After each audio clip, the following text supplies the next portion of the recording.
We alluded to this when we were talking about potentially getting the ball to the tight ends. Next point, the fourth of four of them to beat the Lions. Get Jack Campbell, that's one of their linebackers, in space. Well, he's like 6'5", 250. I loved him out of Iowa. And you can see him right here. He's not necessarily man coverage, but this is where he struggles. He's in space, he's out on an island, and then he's got to kind of react. And that's not what he does. And so right now with the Bears, they're going to run a little crossing route here, and they do a great job of just kind of isolating him. And it's not really his guy. He's in a zone coverage there, but you can see his lack of ability to kind of turn and run and be sudden and twitchy. If you think of like J.O.K. and Schlesinger, that's not his style. He's a big thumper. He's 6'5", he's 250 pounds. He likes to play tackle to tackle. You know, when the Browns run power, Browns run the ball inside, he'll make a lot of plays this Sunday. But I think the number one matchup for the Browns to be successful this week is both Njoku and Fannin, and you get them isolated on Jack Campbell in space.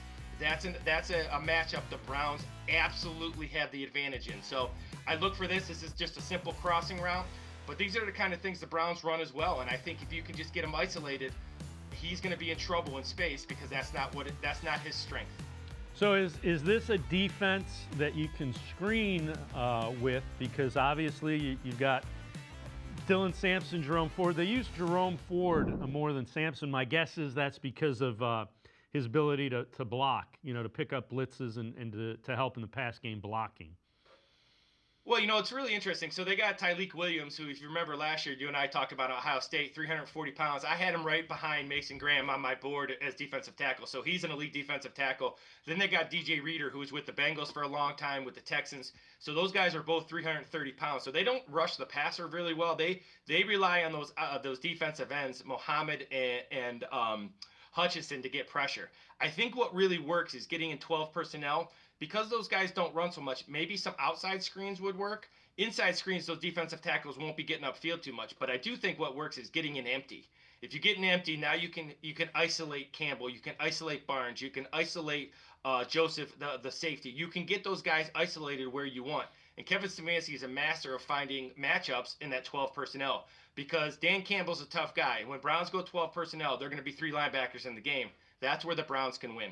Yeah, if you think about it, if you have Sampson, Fannin, and Njoku, or Ford, Njoku, and Fannin, I would assume Campbell has to cover one of them if you're in empty. Well, you know, and I'll be honest with you, it's when they got Junkins too. That's one.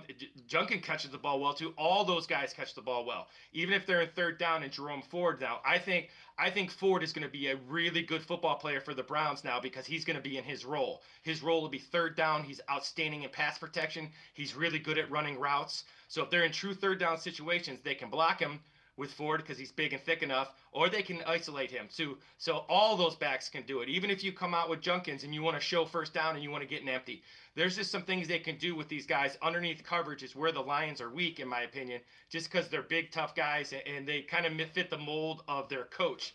They're mentally tough and they're just good football players, but they can be had in the pass game.